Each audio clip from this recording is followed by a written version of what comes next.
Well, the Wildcats are now 4-0 on the young season after a pair of victories over the last weekend. 4-0 Friday night against Colgate, and then a 2-1 exciting come-from-behind victory against Syracuse on Saturday. Hi, I'm Phil Kincaid for the Friends of UNH Women's Hockey, and welcome to This Week in UNH Women's Hockey. Along with me, of course, is head coach Brian McCloskey.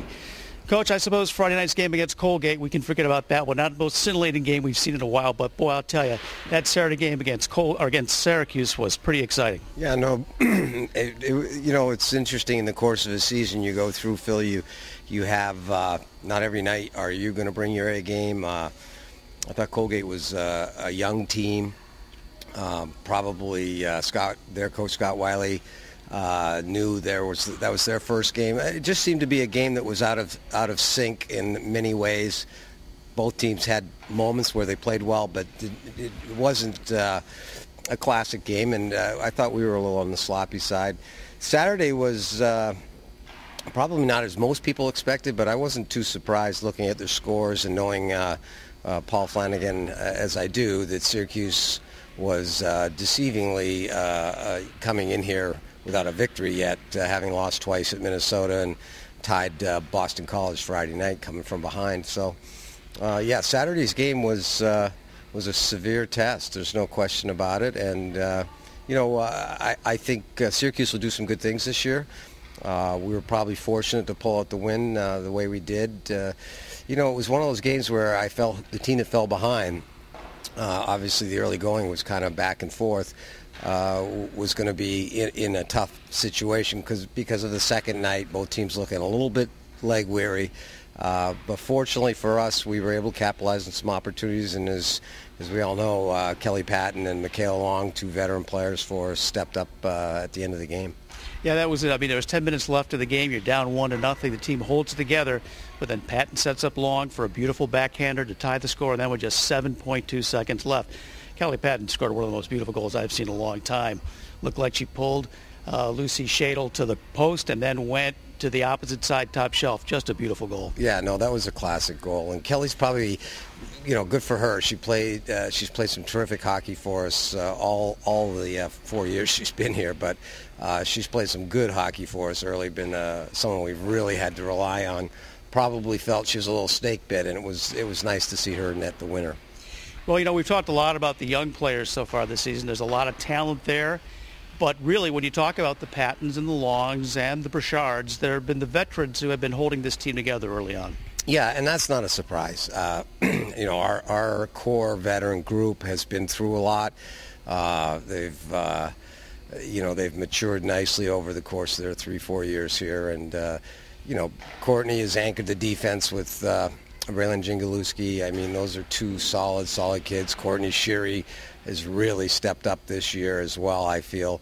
Michaela, Kelly Cahill has played extremely well. It doesn't ever surprise me when the older players, especially in the early going, carry the ball for your team because, in truth, they've been through the battles. They understand what's expected. And I think they look forward to those key moments, and they want to be on the ice. I think when you're that young player, no matter how talented you are, you're always a little nervous about making that big mistake.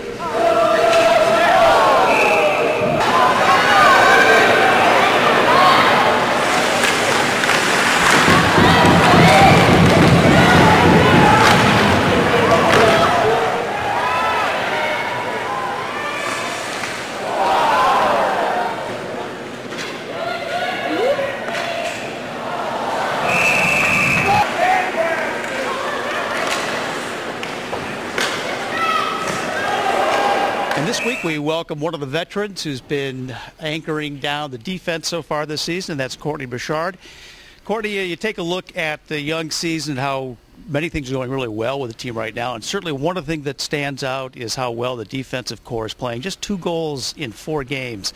Give us an insight on why things are going so well back there. Well, I don't think we want to be too overconfident. We're only 4 games in, but I think that the things that we've been doing in practice have been really well coached defensively. Coach knows that we have a younger core coming in this year, so I think that grasping the concept was one of his main ideas for the first couple of weeks in practice. Well, what impresses me also is that a real benchmark of this team a couple of years ago was you barely ever let anyone get more than 20 shots. Usually it was 15, 12 shots a game, not giving up very many grade A opportunities. That also seems to be the case here. You just are shutting other teams' offense down. Well, I think that with the defensive core doing so well, I mean, our forwards are also doing well, back checking and helping us out down low. So I think that helps a lot with shots against. Another good strong point I noticed is that you're being very efficient in getting the puck out of your own zone. Well, I think that our freshmen coming in, Kaylee Chappell and Brianna Ferris, both do a great job on getting it out. And I think that Courtney Sherry and Raylan are both pretty confident with the puck. So I think that as a group we do it really well together. Now, over the weekend, you had a real exciting win against Syracuse. Kelly Patton scores that gorgeous goal with 7.2 seconds left.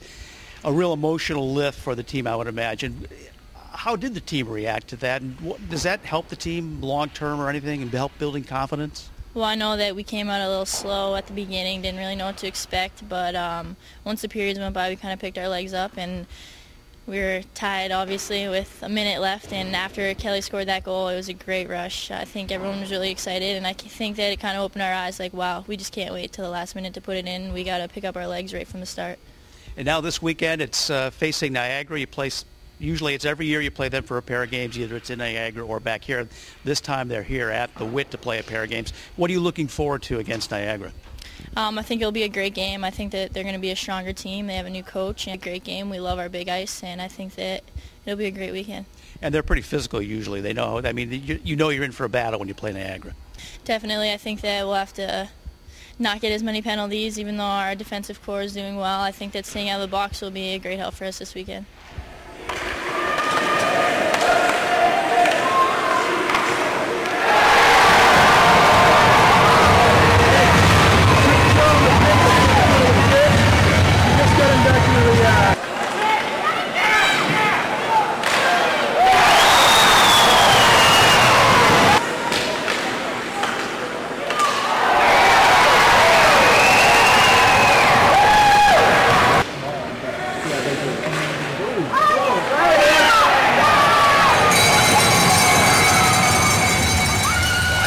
It's an interesting year for Niagara. We'll see a little bit different Niagara squad. Hired a new coach this summer, Chris McKenzie, who's coached at Lowell with good friend Blaise McDonald. So had a chance to watch some of their tape from a couple weeks ago, their opening series at St. Cloud. Very positionally sound, aggressive. I think a lot in the Connecticut, Syracuse mold. So I think what we're seeing around the country this year is you're not seeing the kind of lopsided competition that we've had maybe over the last 4 or 5 years. You're seeing teams play tight games and some surprising wins, but in reality, I think when we look back, they're not going to be surprising. I expect that kind of a competitive challenge this weekend. I think Niagara will come in here ready to play, and they've certainly played a good slate of games early on, and they've looked solid. They tied RPI, who I think is an up-and-coming team, and played St. Cloud very tough in their own building. So I think it'll be a big test for our kids. Well, we want to remind you again, both those games are here at the WIT on Saturday and Sunday at 2 p.m. You don't want to miss it. And I want to remind you also that you can follow UNH women's hockey both on Twitter and Facebook. And Coach has started a blog now. You can see that on the UNH Wildcats site. Coach, thank you very much. See you next week.